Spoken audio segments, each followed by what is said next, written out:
একদিন বনের মধ্যে এক গাধা ঘাস খাচ্ছিল। হঠাৎ সে শুনতে পেল এক বাঘ তার দিকে আসছে। গাধা তো খুব ভয় পেয়ে গেল। পালানো কোনো পথ নেই। সে ভাবল, এখন শুধু বুদ্ধি দিয়েই বাঁচতে হবে। বাঘ কাছে এসে বলল, তুই আমার খাবার, শেষ কথা। গাধা হঠাৎ করে বলে উঠল, তুমি কি জানো আমি রাজার আদেশে বন পরিদর্শক? বাঘ অবাক হয়ে বলল, তুই বন পরিদর্শক?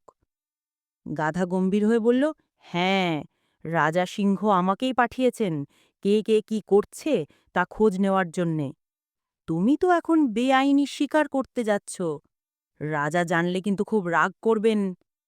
বাঘ একটু ভাবল, তারপর বলল, আচ্ছা, আমি রাজার সামনে যেতে চাই না। তুমি বলো, কি করলে আমাকে ছেড়ে দেবে? গাধা বলল, আগামী 7 দিন তুমি শুধু কলা খাবে, কোনো প্রাণী শিকার করবে না। আর হ্যাঁ, আমাকে সালাম করে যাও। বাঘ কিছু না বুঝেই বোকার মতো গাধাকে সালাম করে কলা খুঁজতে চলে গেল। গাধা হাঁপ ছেড়ে বলল, বুদ্ধি থাকলে বাঘকেও ঠকানো যায়।